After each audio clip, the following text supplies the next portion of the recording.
আজকে গরমটা বেশি, তাই ছাদের উপর বসে বাতাস খেতে এলাম। এই গরমে একটা শরবত না খেলে চলেই না। দেখুন আমি এক গ্লাস একটু হাতে নিয়ে খাচ্ছি।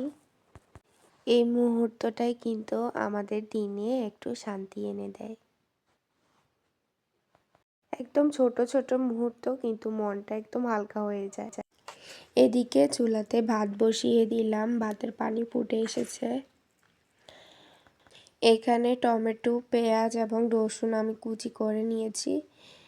আর সবজি নিয়েছি, সিম, ফুলকপি, আলু আর টমেটো নিয়েছি সবজির মধ্যে। এগুলো ভালো করে কেটে ধুয়ে রেখেছি, পানিতে ভিজিয়ে রেখেছি।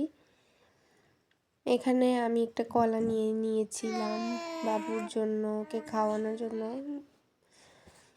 আসলে সব কিছু প্রথমে বাবুরা খেতে চাইবে না, তারপর অল্প অল্প করে দেওয়ার চেষ্টা।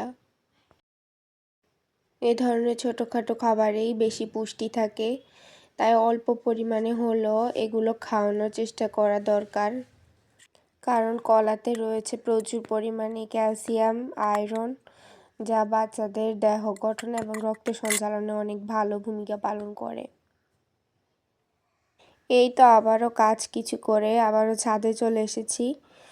বাবুর গোসলের সময় হয়ে এসেছে। আমার বাবুকে আমি সাধারণত যে সকল সাবান এবং শ্যাম্পু ব্যবহার করি তা এই যে মেরিলের বেবি শ্যাম্পুটা খুবই ভালো। এটি আমি প্রথম থেকেই বাবুকে ইউজ করাই। এটার প্রাইসও একদম রিজনেবলের মধ্যে পেয়ে যাবেন আপনারা। আর আমি ইউজ করি জনসন বেবি শ্যাম্পু।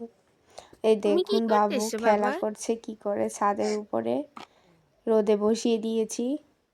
আর এখানে আমি ওর জন্য গোসলে পানি নিয়ে নিলাম। ওকে গোসল করানো শেষ, এখন আমি আবারও রান্নার কাজে চলে এসেছি। আমার মাছ ভাজি করা হয়ে গেছে, এখন আমি চলে যাব রান্না করতে। এখানে আমি সব কিছু রান্না মশলাপাতি দিয়ে সব কিছু করে ফেলেছি। এখানে আমি আলু ভর্তা করবো, সেজন্য পেঁয়াজ, পোড়ামরিচ, সামান্য লবণ দিয়ে তেলের মধ্যে কিছুক্ষণ ভেজে নিলাম। তারপরে আলু সেদ্ধ করে আলু দিয়ে দিয়েছি। এখন এগুলো নেড়ে চেড়ে একটু ধনেপাতা কুচিয়ে দিয়ে দিলাম। ঝটপট হয়ে গেছে আমার আলু ভর্তা।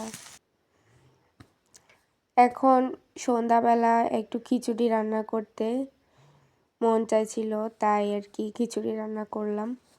এখানে আলু, পেঁয়াজ, তারপরে যে সকল গরম মশলা দেওয়া সব দিয়ে দিলাম আমি। আদা রসুনের পেস্ট দিয়ে দিয়েছি। এরপর এখানে ধুয়ে রাখা চাল ডাল দিয়ে দিলাম।